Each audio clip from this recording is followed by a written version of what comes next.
अस्सलामुअलैकुम my cute friends. आज का न्यू पार्ट लेकर आ चुकी हूँ। उससे पहले अगर आप मेरे चैनल पर न्यू हो तो प्लीज़ चैनल को सब्सक्राइब कर लीजिए, वीडियो को लाइक कर दीजिए और हाँ, कमेंट ज़रूर करना।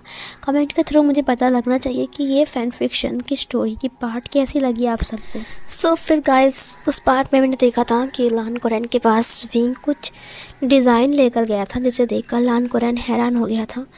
लान कुरैन ने कहा, तुम्हें ये डिज़ाइन कहाँ मिले विंग? इतने यूनिक डिज़ाइन मैंने ज़िंदगी में कभी नहीं देखा। विंग ने कहा, ये मैंने बनाया है। ये सुनकर लान कुरैन ने कहा, नामुमकिन, तुम इतनी अच्छी और इतनी बेहतर डिज़ाइन कैसे बना सकते हो? विंग ने कहा, मैं डिज़ाइन बना सकता हूँ और ये सारे डिज़ाइन मैंने खुद अपने हाथों से किया है अंकल। लान कुरैन ने कहा, यकीन नहीं होता है विंग, तुम सच कह रहे हो? विंग ने कहा, मैंने आपके बिज़नेस के बारे में कुछ बोलना तो नहीं चाहता हूँ, लेकिन जब मैं किचन में काम कर रहा था तब आपकी बातें सुनी, और जब मैं गगा के लिए खाना लेकर जा रहा था तभी आप किसी से फ़ोन में बात कर रहे थे कि आपका जो डिज़ाइंस है वो किसी ने रिवील कर दिया है और ये प्रोजेक्ट आपको नहीं मिल सकता है। फिर इधर लान कुरैन ने कहा, हाँ, 50 करोड़ का प्रोजेक्ट है, अगर ये नहीं मिला तो हम डूब जाएंगे, हमारे सारे शेयर होल्डर्स हमसे नाता तोड़ देंगे। विंग ने कहा, देखिए, अगर आपको ये डिज़ाइन पसंद आए तो आप इसे यूज़ कर सकते हो, मुझे इससे कोई दिक्कत नहीं है। लान कुरैन ने कहा, रियली विंग, तुम सच कह रहे हो? ये डिज़ाइन मैं ले सकता हूँ? इधर मिस्टर लान आगे आते हुए कहा, देखा लान कुरैन, तुम लोगों ने विंग के साथ इतना बुरा किया, लेकिन फिर भी विंग अपनी डिज़ाइन तुम्हें दे रहा है सिर्फ तुम्हारी कंपनी बचाने के लिए, और तुम सब उसके साथ इतना बुरा कर रहे थे। लान कुरैन की नज़र नीचे की तरफ झुक गई। उसने विंग की हाथों को पकड़ते हुए कहा, विंग देखो, मैं तुमसे कुछ नहीं कह सकता, सिर्फ इतना कह सकता हूँ कि क्या तुम कल मेरे साथ मीटिंग में जाओगे? विंग ने कहा, मैं? मिस्टर लान ने कहा, हाँ बेटा, तुम जाओ। विंग ने कहा, मैंने कभी भी वो सब कुछ नहीं किया है, मुझे इंग्लिश भी नहीं आती अच्छे से, मैं नहीं जा सकता। लान कुरैन ने कहा, तुम्हें जो भी आता है, बस तुम मेरे साथ चलोगे, मेरे साथ, प्लीज़ बेटा। विंग ने कहा, कल मैं फिर मिस्टर लान ने कहा, ये ग्रैंड मीटिंग है विंग, ये डिज़ाइन तुम्हारी है, तुम्हें वहाँ पर मौजूद रहना बहुत ज़रूरी है, और अगर हमें प्रोजेक्ट मिल गया तो ये हमारे लिए बहुत बड़ी अचीवमेंट होगी। विंग अपनी फादर इन लॉ की तरफ देखते हुए कहा, लेकिन पिताजी वो। मिस्टर लान ने कहा, विंग के सिर के ऊपर हाथ रखते हुए, उसके बालों को सहलाते हुए, विंग बेटा, चलो, तुम हमारे एक फैमिली का हिस्सा हो, चाहे ये लोग तुम्हें माने या ना माने, लेकिन तुम्हारा ये पापा हमेशा तुम्हें मानता है, और मुझे पता है कि तुम हमारे बिजनेस को बिल्कुल ये डील दिला सकते हो। विंग ने कहा, लेकिन मुझे तो बात करना तक नहीं आता है। लान कुरैन ने कहा, कोई बात नहीं, मैं तुम्हें एक रुको, स्पीच दे रहा हूँ, बस इसे याद कर लेना, ठीक है? विंग ने कहा, क्या? उसने उसके हाथ में एक स्पीच थमा दिया। विंग ने कहा, कि क्या सच में? उसने कहा, हाँ। विंग ने कहा, लेकिन मिस्टर लान ने कहा, बेटा प्लीज़ मान जाओ। विंग मिस्टर लान को देखते हुए कहा, ठीक है। लान कुरैन ने कहा, विंग मुझे माफ़ कर दो कि मैंने तुम्हारे साथ इतना बुरा किया, प्लीज़ विंग राज़ी हो जाओ। विंग ने कहा, ठीक है, मैं जाऊंगा अंकल। मिस्टर लान और लान कुरैन दोनों हैप्पी थे। विंग चला गया वहाँ से। विंग जब नीचे आता है तब मैडम लान डिनर प्रिपेयर कर रहा था, सबको टेबल में सर्व कर रहा था। फिर विंग ने कहा, सबको मैं बुला कर लाता हूँ।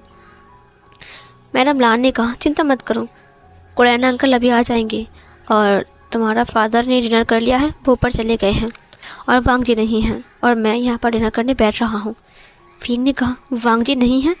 लानजान कहाँ चला गया? मैडम लान ने कहा, वांग जी को कुछ ज़रूरी काम है, वो अपने दोस्तों के साथ पार्टी मनाने गया है, और वो काम निपटा कर आएगा, और वो डिनर करके भी आएगा। विंग ने कहा, लेकिन मैंने खाना बना लिया था। मैडम लान ने कहा, हाँ तो क्या हुआ? बना लिया था तो क्या हुआ? मेरा बेटा बाहर जा रहा है, पार्टी मना रहा है, और खाकर वापस आ जाएगा, और वैसे भी तुमने खाना बनाया, कौन सा तुमने अच्छा सा खाना बनाया है? तुम्हारे हाथ का खाना, वो ना खाए तो ही अच्छा है, न जाने जहर मिलाया होगा। विंग ने कहा, ये आप कैसी बातें कर रहे हो? मैडम लान ने कहा, देखो, तुमसे बात करने का या फिर बहस करने का मेरे पास वक्त नहीं है, जाओ यहाँ से। विंग खाने को देख रहा था। विंग को बहुत तेज़ भूख लगी थी। विंग लंच के बाद कुछ भी नहीं खाया था। मैडम लान ने विंग को देखते हुए कहा, अब ये मत सोचना कि तुम डिनर करने वाले हो। विंग मैडम लान को देखता है। मैडम लान ने कहा, वे वो शान तो भूल गए कि वांगजी ने तुम्हें क्या पनिशमेंट दी है। देखो, वांगजी ने कहा है कि तुम 3 दिन तक कोई खाना नहीं खाओगे और तुम्हें कोई खाना नहीं मिलेगा। विंग ने कहा, मुझे बहुत तेज़ भूख लगी है मॉम। मैडम लान ने कहा, देखो वांगजी की बात यहाँ पर चलती है और मैं वांगजी के खिलाफ़ नहीं जा सकता हूँ। आई एम सॉरी विंग, तुम जाओ यहाँ से। इधर लान कोरैन नीचे आते हुए कहा, वो प्रेग्नेंट है, उसे खाना खाना बहुत ज़रूरी है और इस वक्त काफ़ी तेज़ भूख भी लगती है। मैडम लान ये सुनकर हक्का बक्का रह गई। उसने कहा, क्या आप विंग के साइड बोल रहे हो? मुझे यकीन नहीं होता कि आप विंग के साइड बोल रहे हो। लान कोरैन ने कहा, देखो लानी, मुझे लगता है कि उसे भूख लगी है और वैसे भी वो प्रेग्नेंट है, थोड़ा सा खाना दे दो वरना तबीयत ख़राब हो जाएगी। मैडम लान ने कहा, देखो कोरैन, तुम हम दोनों के बीच में मत आओ। वांगजी ने सख्त लहजे से बोल दिया है कि विंग को 3 दिन तक कुछ खाना नहीं मिलेगा, समझे आप? लान कोरैन ने कहा, लेकिन विंग ने कहा, कोई बात नहीं अंकल, प्लीज़ मॉम, आप दोनों झगड़ा मत करना, मुझे बहुत नींद आ रही है और भूख भी नहीं है, मैं जाता हूँ।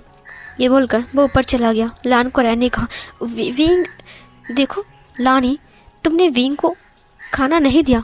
मैंने कहा ना वो प्रेग्नेंट है, उसे भूख लगेगी और अगर उसे खाना दे भी देते तो फिर ऐसा क्या होता। और वांगजी इस वक्त घर पर नहीं है। देखो तुम लोग बहुत गलत कर रहे हो, समझे? ये बोलकर लान कोरैन खड़ा हो गया। उसने कहा, मुझे डिनर करना नहीं है। ये बोलकर वो चला गया वहाँ से। मैडम लान ने कहा, न जाने इसे अब क्या हो गया है, ये विंग की तरफदारी क्यों कर रहा है। विंग अपने रूम में आकर बहुत रो रहा था। विंग ने कहा, पता नहीं मैं किस जगह पर फंस चुका हूँ। 6 महीने तक मुझे यहाँ पर रहना पड़ेगा, मुझे घुटन सी हो रही है। उसने अपनी टमी के ऊपर हाथ रखते हुए कहा, मुझे पता है कि तुम्हें बहुत भूख लगी है, बट बेबी, तुम्हारे फादर बहुत निर्दयी हैं, उसका दिल पत्थर का है, वो पिघलेगा नहीं। उन्होंने मुझे पनिशमेंट दिया है कि मैं 3 दिन तक कुछ भी ना खाऊं। बेबी, क्या तुम 3 दिन तक रह सकते हो तुम्हारी मॉम के साथ भूख पेट में? फिर इधर विंग के पेट से आवाज़ आती है। उसे बहुत तेज़ भूख लगी थी। अपनी बैग से पुराना एक चॉकलेट बाहर निकालता है। उसने कहा, ये मुझे पापा ने दिया था, बट मैंने इसे कभी नहीं खाया, बट आज मुझे बहुत भूख लगी है। वो उस चॉकलेट को खा लेता है। वो गिलास पानी पीता है और फिर सोने के लिए बेड पर जा ही रहा था, तभी मैडम लान दस्तक देते हुए कहा, विभूषण। विंग बाहर की तरफ देखता है। मैडम लान दरवाज़ा ओपन करके अंदर आती है। उसने कहा, विंग, क्या तुम सोने वाले हो? देखो वांगजी अभी तक घर नहीं आया है, पता नहीं कितनी रात को आएगा। तुम उसके लिए जागे रहोगे और दरवाज़ा भी खोलोगे जाकर, वरना वांगजी को बहुत गुस्सा आ जाएगा। और एक बात कान खोलकर सुन लो, वांगजी को गुस्सा दिलाया तो फिर तुम्हें फिर से पनिशमेंट मिल सकती है। ये बोलकर मैडम लान जा रही थी, तभी पीछे मुड़ते हुए कहा, और हाँ, छुप कर खाना मत खाना, ठीक है? और हमारे किचन में कैमरे लगे हुए हैं, सो बी केयरफुल। ये बोलकर वो चली गई वहाँ से। फिंग एक गहरी सांस छोड़ता है। उसने कहा, क्या अब मुझे उस लान वांगजी के लिए बिना सोए रहना पड़ेगा? बट मुझे बहुत नींद आ रही है, एक तो मैं भूखा हूँ, दूसरी बात ये लान वांगजी पता नहीं कहाँ चला गया है। वो लेट गया। लेटते लेटते उसे बहुत नींद आने लगी। फिर इधर विंग को नींद आ गई। विंग गहरी नींद में खो गया। विंग को सपना आया कि विंग कहीं भाग रहा था। विंग के गोद में एक छोटा सा बच्चा था। कुछ लोग विंग के पीछे थे। उन्होंने कहा, इस बच्चे को मार दो तो विंग से बदला लेना कंप्लीट हो जाएगा। विंग घबरा गया और घबराते हुए ज़ोर से चीखते हुए उठा। तभी गाड़ी की साउंड आती है। विंग समझ गया कि शायद वांगजी आया है। वो जल्दबाजी में नीचे आता है। ये सपना विंग को अंदर तक हिला दिया था। विंग बहुत घबरा गया था। दरवाजे पर नॉक करने से पहले ही विंग ने दरवाज़ा खोल दिया। वांग जी की आधी खुली आंखें देखकर उसने कहा, तुम कहाँ गए थे और इतनी रात को वापस आ रही हो? वांग जी विंग के ऊपर लगभग गिर ही चुका था, बट उसने अपने आप को संभाल दिया। उसने एक बार हिचकी लेते हुए कहा, इज्जत तुम्हें क्या विभूषियान? वो साउंड सुनकर विंग अंदर तक हिल गया।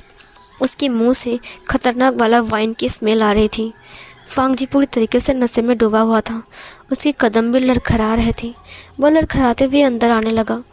विंग दरवाजे को बंद करते हुए कहा, क्या तुमने डिनर कर लिया है? वांग जी ने विंग को देखते हुए उसके कंधों पर हाथ रखा। उसने कहा, माय डियर ओमेगा वाइफ, तुम्हें चिंता करने की कोई ज़रूरत नहीं है। मैंने ना मैं डिनर कर लिया है।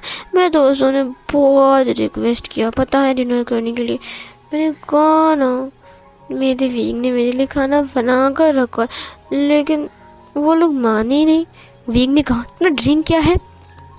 वांग जी हिचकियाँ लेता है और हंसने लगता है। उसने कहा, वो तो थोड़ा इतू सा, अगर फादर को पता चल गया ना तो मुझे बहुत बड़ी पनिशमेंट देंगे। तुम नहीं बताओगे ना? विंग ने कहा, अब तुमने ड्रिंक क्यों किया? कितनी बदबू आ रही तुमसे, और तुम कह रहे हो कि थोड़ा सा ड्रिंक किया है? वांग जी ने कहा, विभूषण। उसने विंग की नेक को पकड़ते हुए कहा, अगर तुमने फादर को बताया ना कि मैंने ड्रिंक किया है तो मैं तुम्हारी जान ले लूँगा। और साथ में उसने विंग के पेट को दिखाते हुए कहा, तुम्हारे बच्चे का भी।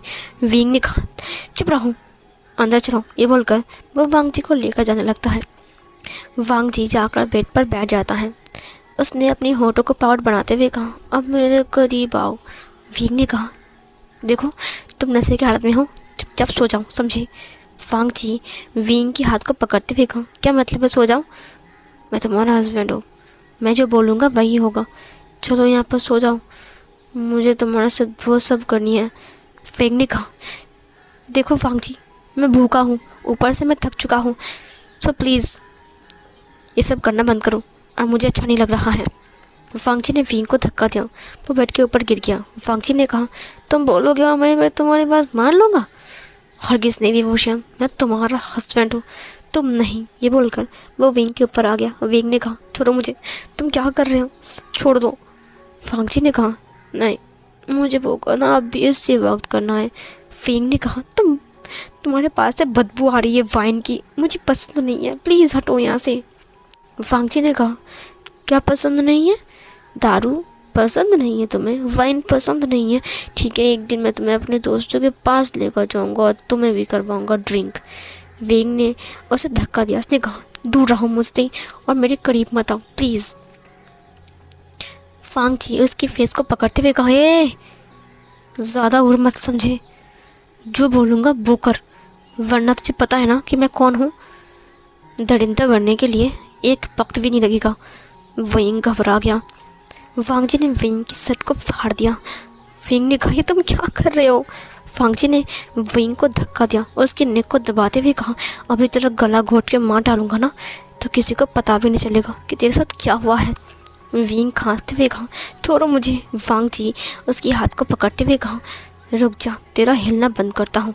उसने विंग के दोनों हाथों को बेड के साइड में बांध दिया। विंग ने कहा, तुम क्या कर रहे हो लहन वांग जी, छोड़ो मुझे। फिर वांग जी ने कहा, नहीं। उसने विंग के ट्राउज़र को निकालना स्टार्ट किया। विंग अपनी पैरों को हिलाते हुए कहा, मैंने कहा छोड़ो, देखो मुझे तुम्हारे साथ वो सब नहीं करना है, मुझे तुमसे घिन आती है, मैं तुमसे नफरत करता हूँ, समझी? छोड़ो मुझे, मैं तुम्हारे बेड पर नहीं रहूँगा, मुझे काउच पर सोना है। वांग जी ने कहा, बट तुम्हें यहाँ पर ही सोना पड़ेगा और मेरे साथ वो सब पूरी रात जारी रहेगा, समझे? विंग ने कहा, छोड़ो प्लीज़, क्यों ऐसा कर रहे हो? मैं थका हुआ हूँ इतने सारे काम करके, ऊपर से मुझे खाना भी नहीं दिया। वांग जी ने कहा, चुप रहो, तुम्हें खाना नहीं मिला वो तुम्हारी गलती है, मुझे इससे क्या। बेटा आज मैं चिकन खा कर आया हूँ, काफ़ी अच्छा लगा, तुम्हारे हाथ के बनाए हुए खाने से बहुत बेहतर। तुम तो खाक बना लेते हो, कोई बकरी भी ना खाए। विंग ने कहा, ठीक है, तो तुम आज से बाहर ही खा कर आना, अगर मेरे खाने को तुमने बुरा बोला तो मैं तुम्हारे लिए खाना नहीं बनाऊंगा। वांग जी ने विंग के ट्राउज़र को निकाल दिया और विंग का अंडरवेयर भी। उसने विंग के पैरों को टच करते हुए कहा, वाह कितने स्मूथ स्किन। विंग ने आंखें बंद करते हुए कहा, छी घटिया इंसान, उसने विंग के जो थाइस थे वहाँ पर रब करने लगता है। वो धीरे से अपनी टंग को फिराता है और वहाँ पर लिक करता है और वहाँ पर छोटे छोटे लव बाइट्स करते हैं। वो धीरे से नेवल के पास आता है और उसे बाइट करता है। वहाँ पर बाइटिंग मार्क छोड़ता है। विंग उसे आंखें बंद करते हुए कहा, प्लीज़ प्लीज़ सब मत करो, मुझे तुम्हारी ये टच से अब घिन आती है, मुझे तुम्हारी ये टच पसंद नहीं है। I hate you Lan Wangji, I hate you. फिर वांगजी विंग की कानों के पास आते हुए कहा, बट मुझे ये बहुत पसंद है, तुम्हारी ये बॉडी, तुम्हारा सब कुछ मेरा ही तो है ना। बस 6 महीने के लिए करना है वांग विंग, बस 6 महीने के लिए तो है ना। उसके बाद तुम अलग हो सकते हो, तुम कहीं भी जा सकते हो, मुझे इससे कोई दिक्कत नहीं है, बट 6 महीने तक मैं इन्हें फुल यूज़ करूँगा। ये सुनकर विंग ने कहा, तुम कितने घटिया सोच के आदमी हो, मुझे यकीन नहीं होता है कि तुम मेरे बच्चे के फादर हो और तुम अपने बच्चे को भी एक्सेप्ट नहीं करते। तुम बहुत घटिया हो वांगजी, बिल्कुल घटिया। वांगजी ज़ोर से विंग को थप्पड़ मारता है। विंग का फेस ढीला हो गया। विंग की वो साइड से पकड़ के ही उसके नेक को बाइट कर रहा था, सक कर रहा था, लिक कर रहा था। उसकी पूरी बॉडी के ऊपर वो लव बाइट्स कर रहा था। विंग को दर्द हो रहे थे, दर्द से कर रहा था, लेकिन फिर भी विंग अपनी मुंह को चुप रखता है। विंग की आंखों से सिर्फ आंसू बह रहे थे। विंग ने कहा, सच में तुम जैसे दरिंदा इंसान मैंने ज़िंदगी में कभी नहीं देखा। वो विंग को नोच रहा था, खरोच रहा था। वो विंग को प्रिपेयर ना करके इसके साथ इंटीमेट होने की सोच रहा था। सब कुछ खेलने के बाद जब विंग की दोनों लेग्स को वो अलग करने के लिए आता है, तब विंग ज़ोर ज़बरदस्ती करके अपने पैरों को जुरा करके रखता है। वो जो उसने पैरों को जुड़ कर रखा था उसे वांगजी ज़बरदस्ती खोलने लगता है। वो जैसे ही खोलता है, विंग फिर से उसे जोड़ देता है। ये देखकर वांगजी ने कहा, ओह अच्छा, अब तुम चाहते हो कि मैं तुमसे फोर्स करूं।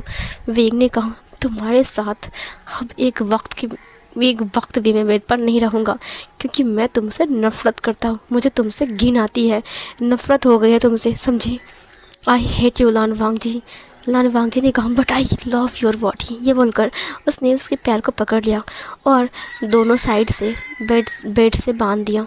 विंग ने कहा, तुम घटिया हो, एक नंबर के घटिया। वो उसकी लोअर बॉडी पार्ट पर फिंगर रखते हुए कहा, ओह विंग, मुझे यकीन नहीं होता है कि आज मुझे तुमसे फोर्स करना पड़ रहा है। सच में तुम बहुत कमज़ोर हो, बट तुम्हारा ये बॉडी पार्ट काफ़ी ज़्यादा स्ट्रॉन्ग है, पता है, ये रात तक मुझे संभाल लेता है। ये बोलकर उसने उसके अंदर इंसर्ट कर दिया। विंग चिल्लाता है। विंग रोते हुए कहा, प्लीज़ लीव मी, प्लीज़ छोड़ दो मुझे अच्छा नहीं लग रहा है, मुझे घिन आ रही है। तुम कितने घिनौने इंसान हो। वांगजी मूव होने लगता है। उसने आंखों को बंद करते हुए कहा, इतना सुकून मुझे कहाँ मिलेगा विंग, सिर्फ तुम्हारे पास। मत मैं छोड़ दूँ। तुम्हें लगता है मैंने अपनी पूरी ज़िंदगी बर्बाद कर दिया है सिर्फ तुम्हारे लिए विंग, सिर्फ तुम्हारे लिए मैंने अपने आप को माफिया बना दिया है, मेरी ज़िंदगी को बदतर बना लिया है, और मैं तुम्हें छोड़ दूँ विंग। विंग को वो बहुत फोर्स करता है किस करने के लिए, बट विंग अपनी माउथ को ओपन नहीं कर रहा था। वो उसकी लगातार उसके लिप्स के ऊपर बाइट करता है और बाइट करते हुए वो ही कह रहा था, विंग तुम कुछ नहीं कर सकते हैं, तुम्हारे पास वो कुछ भी नहीं है जो तुम कर सकते हो। विंग बस रो रहा था। वांगजी दरिंदे की तरह उसके साथ सलूक कर रहा था। वो बहुत टाइम तक विंग के साथ वैसे इंटीमेट होता है, फिर वो विंग के पैरों को खोलता है और जितना हो सके उतना अलग करता है। विंग को बहुत ज़्यादा पेन फील हो रहे थे। विंग बस यही सोच रहा था कि बस मैं इस इंसान को एक बार मार पाऊँ, बस एक बार मार पाऊँ। इधर वांगजी उसके साथ फिर से इंटीमेट होता है। वो विंग को फिर से पलट देता है। विंग की हाथ दर्द कर रहा था क्योंकि उसके हाथ बंधे हुए थे और वो दूसरी तरफ घूम गए थे क्योंकि विंग को उसने पूरा ही उल्टा कर दिया था और विंग के बैक साइड से वो उसके साथ इंटीमेट हो रहा था, जिससे विंग को और भी ज़्यादा पेन फील हो रहे थे। विंग से बार बार रिक्वेस्ट करता है कि इस पोजीशन में उसके साथ ज़्यादा वक्त वो ना बिताए क्योंकि वो प्रेग्नेंट है, बेबी को हर्ट भी हो सकता है और मिसकैरेज का बहुत ज़्यादा ही रिस्क हो जाता है। बट वांगजी को इससे कोई फ़र्क नहीं पड़ता। वो अपने मज़े में ही है। जब वांगजी रिलीज़ हो रहा था रिलीज़ हुआ तब सुबह के 5 बज रहे थे। वांग जी रिलीज़ होते ही साइड में गिर गया और फिर वो दूसरे साइड घूमकर सो गया। उसने कहा, गुड नाइट। विंग बहुत मुश्किल से अपनी हाथों को खोलता है। अपनी माउथ से वो पहले रस्सी को खोलता है और फिर अपनी हाथों को खोलता है। वो उठकर बैठ जाता है। वो बहुत रो रहा था। वो अपनी बॉडी को पकड़ के रो रहा था। वो बस यही कह रहा था कि मुझे बस इससे छुटकारा चाहिए और कुछ नहीं। वांग जी, बहुत जल्द मैं तुमसे दूर चला जाऊंगा। उस वक्त मैं तुम्हें कहने पर भी वापस नहीं आऊँगा। वो बाथरूम में जाता है और फ्रेश होता है और फ्रेश होने के बाद वो किचन में जाता है ब्रेकफास्ट बनाने के लिए। बट उसके पैरों में बहुत ज़्यादा दर्द हो रहे थे क्योंकि वांग जी ने उसे बांध कर रखा था। उसके हाथ भी लाल हो चुके थे। विंग बहुत मुश्किल से किचन तक पहुंचता है। किचन में पहुंचते ही वो सबके लिए ब्रेकफास्ट रेडी कर रहा था। इधर लान कोरेन जॉगिंग पर गया था। वो वापस आकर विंग को देखता है। तब मैडम लान फ्रूट्स काट रही थी। उन्होंने विंग से पूछा, वांग जी कब वापस आया था? विंग ने कहा, मैंने टाइम नहीं देखा, बट रात के 12 या फिर 12:30 बजे। ये सुनकर लान कोरेन ने कहा, क्यों, वांग जी कहाँ गया था? मैडम लान ने कहा, वांग जी पार्टी करने के लिए गया था। लान कोरेन ने कहा, हमारा बिजनेस डूब रहा है और वांग जी पार्टी करने के लिए गया था। मैडम लान ने कहा, तुम्हारा मतलब क्या है? मेरा बेटा पार्टी भी नहीं कर सकता है? मिस्टर लान ने कहा, वांग जी को कोई एहसास ही नहीं है कि हमारी बिजनेस कितना खतरे में है और वो अभी तक सो रहा है। फिर लान कोरेन ने कहा, विंग तुम क्या कर रहे हो? मैंने कहा था ना तुम हमारे साथ ऑफिस जाओगे। जाकर रेडी हो जाओ और ये लो, ये कपड़े मैं तुम्हारे लिए आते वक्त खरीद कर लेकर आया हूँ, तुम यही पहन कर जाओगे। विंग ने कहा, क्या मैं ये पहन कर जाऊँगा? मैडम लान ने कहा, लेकिन क्यों? उसने विंग के हाथ से कपड़े को छीनते हुए कहा, तुम कहीं नहीं जा रहे हो, जाकर किचन में काम करो। और कोरेन सुनो मेरी बात, विंग कहीं नहीं जाएगा। विंग यहाँ पर काम करेगा। जब तक वांग जी से परमिशन नहीं देता है तब तक विंग कहीं नहीं जाएगा। फिर लान कोरेन ने कहा, देखो विंग ने हमें कुछ डिज़ाइन दिए हैं और उसके थ्रू हमें ये प्रोजेक्ट पाना बहुत ज़्यादा आसानी हो जाएगा, इसीलिए हम विंग को लेकर जा रहे हैं। मिस्टर लान ने कहा, मैं वांग जी से बात कर लूँगा, जाओ विंग रेडी हो जाओ। उसने मैडम लान के हाथ से कपड़े को छीन लिया और विंग को देते हुए कहा, जाकर रेडी हो जाओ। विंग ऊपर चला गया। जाकर देखा कि वांग जी सो रहा है। रात भर ये सब कुछ करके वांग जी को अच्छे से नींद भी आ रही है। सीन कट होता है। जब विंग नीचे आता है तो Wing black coat, black shoe, black trouser, अंदर वाइट कलर का शर्ट। विंग के चेहरे को देखकर मैडम लान बाकी सब लोग हैरान हो गए। सच में विंग कितना ब्यूटीफुल लग रहा है। विंग नीचे आता है। लान कोरेन ने कहा, तैयार हो? हम तैयार भी हो चुके हैं, चलो चलते हैं। विंग ने कहा, उसके बाद मैडम लान ने कहा, देखना जब वांग जी उठेगा ना तो बहुत गुस्सा करेगा। और विंग, तो भूल गए कि तुम्हें सिचन का भी ख्याल रखना है। लान कोरेन ने कहा, एक वक्त के लिए सिर्फ तुम ख्याल नहीं रख सकते हो, इतने दिन तक तो ख्याल रख रही थी। जब से विंग आया है तब से अपनी शरीर पे हवा लगाकर घूम रही हो। जाकर तुम सिचन का ख्याल रखो। ये बोलकर लान कोरेन एंड मिस्टर लान दोनों विंग को लेकर चले गए। मैडम लान ने कहा, ये लान कोरेन कुछ ज़्यादा ही कर रहा है। मुझे लगता है कि इससे वांग जी के बारे में बात करना ही पड़ेगा। वांग जी से बात करना ही पड़ेगा। सीन कट होता है। जब वांग जी को होश आता है तब उसके सिर पर बहुत दर्द कर रहा था। वांग जी धीरे धीरे उठता है और वो उठते हुए इधर उधर देख रहा था। फिर वो बिस्तर की हालत देखता है। उसे याद आता है कि कल रात उसने नशे की हालत में विंग के साथ क्या कुछ किया। वांग जी प्राउड फील करता है और फिर बाथरूम में जाकर नहा लेता है। नहाने के बाद वो बाहर आता है। जब वो बाहर आता है तब मैडम लान न्यूज़पेपर पढ़ रही थी। उसे देखकर वांग जी ने कहा, हे मॉम, गुड मॉर्निंग। फिर मैडम लान ने कहा, सुबह के 12 बज रहे हैं और तुम कह रहे हो कि गुड मॉर्निंग? दोपहर हो चुका है वांग जी, तो अब तक सो रहे थे। पता है तुम्हें क्या क्या हो चुका है घर में? वांग जी ने कहा, विंग मेरे लिए कॉफ़ी लेकर आओ और हाँ, शक्कर कम डालना, सिर में बहुत दर्द हो रहा है। एक काम करो, 1 गिलास नींबू के पानी देकर जाओ, उसके बाद कॉफ़ी लेकर आना। ये बोलकर वो बैठ गया। मैडम लान ने कहा, हाँ तो बैठा रहे, तेरे पास कॉफ़ी और नींबू पानी चल कर आएगा। वांग जी ने कहा, क्यों मॉम, विंग बना कर लेकर आएगा, आप इतनी चिंता क्यों कर रहे हो? देखो मेरे सिर में बहुत दर्द हो रहा है, कल दोस्तों ने बहुत पिला दिया था मॉम। मैडम लान ने कहा, हाँ तो सो रहा था ना उस वक्त, पता है क्या हुआ, और विंग है भी नहीं घर पे तो तेरे लिए कॉफ़ी बनाकर लेकर आएगा। फांग जी खड़ा होते हुए कहा, क्या विंग कहाँ गया है? मैडम लान ने कहा, वो तेरा अंकल और तेरा फादर है ना, वो दोनों विंग को बाहर लेकर गए हैं। फांग जी ने कहा, लेकिन क्यों? मैंने विंग को बाहर जाने के लिए मना किया था ना। फिर मैडम लान ने कहा, उनके डिज़ाइन को बहुत पसंद आया है और वो विंग को मीटिंग के लिए ऑफिस लेकर गया है। फांग जी ने कहा, क्या? उसने अपने हाथ को पटकते हुए कहा, उनकी हिम्मत कैसे हुई और विंग की हिम्मत कैसे हुई बिना मेरे परमिशन के बाहर जाने की? ये बोलकर वो ऊपर चला गया रेडी होने के लिए, वो ऑफिस जाने के लिए निकलेगा। इधर विंग अपने डिज़ाइन को सबको दिखाता है और वो स्क्रीन को दिखाते हुए लेक्चर्स भी दे देता है। विंग वो जो उसने जो स्क्रिप्ट दिया था ना, वो आते वक्त अच्छे से याद कर लिया था और विंग अच्छे से ही बोल देता है। विंग हकलाता भी नहीं है। उसकी बात करने का तरीका देखकर लान को रहने का, सच में विंग बहुत टैलेंटेड है ना काका? मिस्टर लान ने कहा, तुम मान चुके हो? मुझे यकीन नहीं होता लान कोरैन कि तुम आज विंग के सपोर्ट में बात कर रहे हो। मुझे लगा शायद तुम विंग से नफरत करते होंगे। लान कोरैन ने कहा, नहीं, अब सब कुछ ठीक है ना?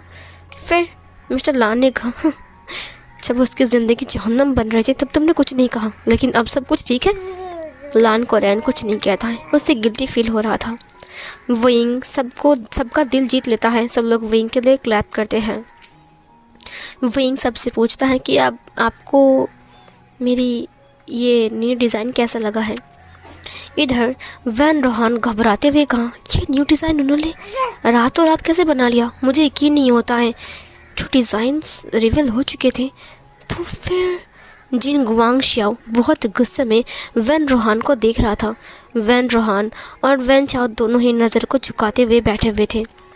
फिर इधर बहुत बड़ी शियाओ कंपनी ने उनको वो प्रोजेक्ट हैंडओवर कर दिया और पूरे डिज़ाइन को पसंद करते हुए उन्होंने कहा, हमें ऐसी डिज़ाइन में कम से कम हर एक डिज़ाइन 1 लाख करके करवाना है। ये सुनकर विंग काफ़ी ज़्यादा हैप्पी हो गया और लान कोरैन और बाकी सब लोग उठकर क्लैप करने लगे और वो प्रोजेक्ट उन्हें मिल जाता है। इधर वांग जी निकल चुका था। वो बहुत गुस्से में था। वो बार बार अंकल को और अपने फादर को कॉल कर रहा था, बट उसकी फ़ोन को किसी ने रिसीव नहीं किया। मीटिंग ख़त्म होती है। जैसे ही विंग बाहर आता है, वांग जी उसके सामने था। विंग मतलब जस्ट बाहर आया था। विंग अपनी सलाइवा को निकलता है। वांग जी दे दनादन विंग को एक थप्पड़ मारता है। इधर विंग का फेस टेढ़ा हो गया। सारे के सारे एम्प्लॉयज़ उठकर खड़े हो गए कि वांग जी ने किसी को थप्पड़ मारा। विंग अपनी चिक्स के ऊपर हाथ रखते हुए कहा, तुमने मुझे थप्पड़ क्यों मारा? वांग जी ने कहा, तुम्हारी हिम्मत कैसे हुई? मेरे बिना परमिशन के तुम बाहर आ गए घर से, और तो और सीधा मेरे ऑफिस में आ गए हो। वो एक और थप्पड़ मारने वाला था। लान कोरैन ने उसके हाथ को पकड़ते हुए कहा, बस करो वांग जी। उसने वांग जी के हाथ को धकेल दिया। वांग जी ने कहा, अंकल क्या आप विंग की तरफ से बात कर रहे हो?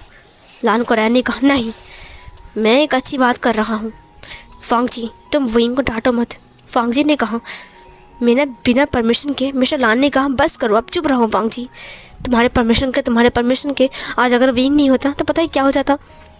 लान कोरैन ने कहा, आज विंग की वजह से वो बहुत बड़ा प्रोजेक्ट हमें मिल चुका है। फांग जी ने कहा, क्या बड़ा प्रोजेक्ट 50 करोड़ का? ये सुनकर फांग जी की फादर ने कहा, हाँ, वो 50 करोड़ का प्रोजेक्ट सिर्फ और सिर्फ विंग की वजह से हमारे हाथ आया है, वरना जिन गुआंग शियाओ उसे हड़पने के लिए तैयार था। लान कोरैन ने कहा, हाँ, आज अगर विंग नहीं होता और उसके डिज़ाइंस नहीं होते तो फिर तुम्हें पता नहीं क्या हो जाता।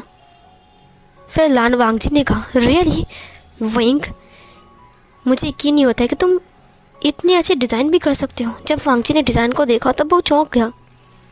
उसने विंग से कहा, सच में तुम्हारा डिज़ाइन हमारे डिज़ाइनर के डिज़ाइन से काफ़ी ज़्यादा बेहतर है और काफ़ी यूनिक भी है। लान कोरैन ने कहा, हाँ, सही कहा तुमने। फिर इधर वैन रोहान और वैन चाओ बाहर आ गए। लान कोरैन ने कहा, देखो वैन चाओ, सीखो कुछ विंग से। तुम तो कुछ भी नहीं कर सकते हो। वैन चाओ, तुमने देखा कि विंग की डिज़ाइन कितनी बेहतर थी, कितनी यूनिक थी, तुमसे कई गुना अच्छा। वैन चाओ ने कहा, बस 2-4 डिज़ाइन ही तो है, मुझसे बेहतर नहीं है। लान कोरैन ने कहा, बट मुझे यकीन नहीं होता कि तुम्हारे डिज़ाइन किसी ने चोरी कर लिया और वो हमारे राइवल्स तक पहुंच गए अगर विंग नहीं होता तो पता नहीं क्या हो जाता। फिर वैन चाओ ने कहा, ये विंग की वजह से मैं हार गया। जिन गुआंग शाओ को प्रोजेक्ट नहीं मिला और पैसा भी हमें नहीं मिलेगा। इधर मिस्टर लान ने कहा, बट मुझे ये समझ में नहीं आ रहा है कि हमारे राइवल तक वो डिज़ाइन पहुंचाई किसने। फिर वैन रोहान ने कहा, अब हो सकता है कि कोई गद्दार हम में से ही है। फांग जी ने कहा, हाँ कोई तो ऐसा है जो कि गद्दार है। फिर इधर लान कोरैन ने कहा, छोड़ो अब विंग, आप मुझे तुमसे कुछ बात करनी है, क्या तुम मेरे ऑफिस में आओगे? विंग ने कहा, हाँ अंकल। फिर लान कोरैन ने कहा, गगा आप भी आ जाइए। वांग जी आने वाला था। लान कोरैन ने कहा, तुम नहीं आ सकते वांग जी। वांग जी ने कहा, लेकिन क्यों? लान कोरैन ने कहा, क्योंकि मुझे विंग से बात करनी है। वांग जी रुक गया। सब लोग चले गए वहाँ से। वैन चाओ ने वांग जी को देखते हुए कहा, हे वांग जी, तुम्हें नहीं लगता कि अंकल ने सबके सामने तुम्हारे इंसल्ट किया, तुम्हें अंदर ना ले जाकर? वांग जी ने कहा, इस विभूषण की वजह से? तो वैन चाओ ने कहा, हाँ मैंने सुना है कि विभूषण तुम्हारा दुश्मन का भाई है। क्या तुम उससे बहुत प्यार करते हो, जिसकी वजह से तुमने शादी कर लिया उससे? और मैंने सुना है कि वो तुम्हारे बच्चे का माँ भी बनने वाला है। वांग जी गुस्से में चला गया वहाँ से। वैन चाओ ने कहा, हाँ विभूषण, तुमने बहुत गलत किया मुझे हरा कर। अब देखता हूँ कि तुम्हें मेरे हाथों से कौन बचाता है। सीन कट होता है। लान कोरैन ने विंग को एक फ़ाइल देते हुए कहा, आज से तुम हमारी ऑफिस के नया डिज़ाइनर हो। ये सुनकर विंग ने कहा, नई डिज़ाइनर? विंग ने कहा, हाँ तुम डिज़ाइनिंग मैनेजर में पोस्ट में रहोगे। तुम डिज़ाइन मैनेजर की पोस्ट में रहोगे और सारी के सारी डिज़ाइन तुम चेक करोगे और कौन सा डिज़ाइन बेहतर है तुम उसे चूज़ करोगे और वही डिज़ाइन पर हम काम करेंगे। क्या कहते हो गगा? क्या मैंने विंग को ये पोस्ट देकर बुरा किया? मिस्टर लान ने कहा, नहीं बिल्कुल, विंग इस पोस्ट के लिए बिल्कुल काबिल है। मुझे लगता है कि विंग की डिज़ाइन के थ्रू हम लोग और ऊपर तक पहुंच सकते हैं। फिर उसने वैन चाओ को बुलाया। वैन चाओ ने कहा, अब सर आपने मुझे बुलाया है?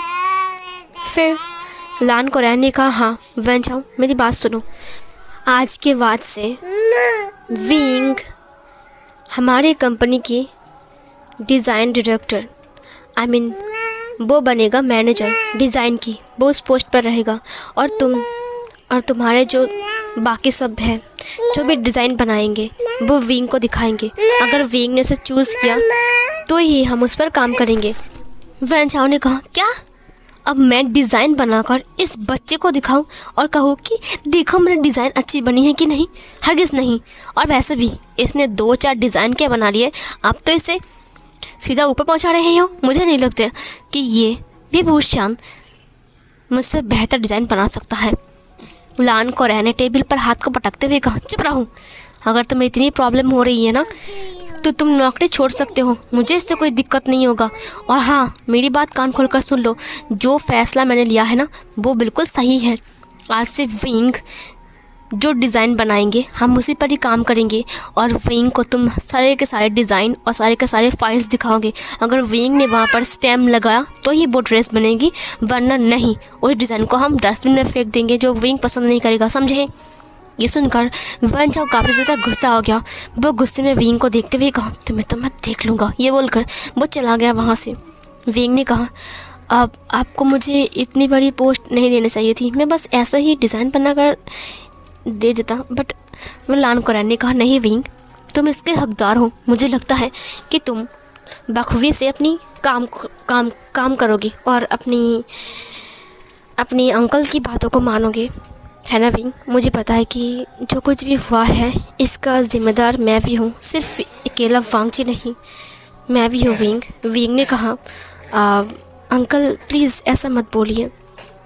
लान कोरैन ने कहा, मुझे माफ़ कर दो विंग, मुझे पता है कि वांग जी भी तुमको समझने लगेगा, देखना ज़रूर।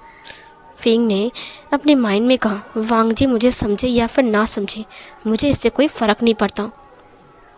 फिर मिस्टर लान ने कहा, विंग तुमने इतनी बड़ी हमें जो कि प्रोजेक्ट है वो दिलाया है, सो मुझे लगता है कि तुम्हें एक बहुत बड़ा इनाम भी मिलना चाहिए। तो बताओ तुम्हें क्या इनाम चाहिए? विंग ने कहा, क्या मैं वो घर जाकर मांग सकता हूँ? मिस्टर लान ने कहा, ऑफ कोर्स मांग सकते हो, तुम जब चाहे तब मांग सकते हो, मैं तुम्हें दे दूँगा। वेंग ने कहा, ठीक है। वेंग बाहर आ गया। फांगजी ने उसके हाथ को पकड़ा और अपनी केबिन की तरफ खींच कर ले गया। वो वेंग को धक्का दिया। वेंग ने कहा कि आप क्या कर रहे हो तुम? फांगजी ने कहा, क्या मतलब है विभूषण? तुम्हें क्या लगता है तुमने अंकल की और फादर की दिल जीत लिया? इसका मतलब यह है कि मैं तुम्हें सर पर बिठाकर नाचूंगा? वेंग ने कहा, मैंने नहीं कहा है मुझे सर पर बिठाकर नाचो। फांगजी ने कहा, वेंग। उसने अपने हाथ को उठाया था, फिर उसने रोक लिया। उसने कहा, देखो 6 महीने के अंदर तुम अगर मेरे भाई को। वेंग ने कहा, हाँ मुझे पता है, बार बार एक ही बात बोलकर मुझे तंग मत करो। फांगजी ने कहा, मेरी बात कान खोलकर सुन लो वेंग, तुमने ये प्रोजेक्ट दिलाया, इसका मतलब ये मत समझना कि तुम मेरे दिल जीत लोगे। वेंग ने कहा, मुझे जीतना भी नहीं है। ये बोलकर वो उस केबिन से बाहर चला गया। फांगजी ने कहा, अगर ये मेरा घर होता ना तो मैं तुमको दिखा देता कि मैं क्या चीज़ हूँ। वेंग पीछे मुड़ते हुए कहा, हाँ तुम मर्द के नाम पर कलंक हो। मुझे नहीं लगता कि तुम एक अल्फा हो। तुम सिर्फ किसी को मारना पीटना, उससे अलावा तुम किसी के ऊपर अपनी पावर को इस्तेमाल नहीं कर सकते हो। फांगजी ने कहा, विभूषण। वेंग चला गया वहाँ से। नेक्स्ट सीन में लान कोरेन और चिंग हंगजन वेंग से पूछ रहे थे कि बताओ वेंग तुम्हें क्या गिफ्ट चाहिए। वेंग मैडम लान को देखती है। मैडम लान ने कहा, डिनर अभी तक बना नहीं है। वेंग डिनर बनाने के लिए जा रहा था, तभी वांगजी आकर सोफे के ऊपर बैठता है और वो कहता है कि जाओ मेरे लिए 1 कप कॉफ़ी बनाकर देकर आओ।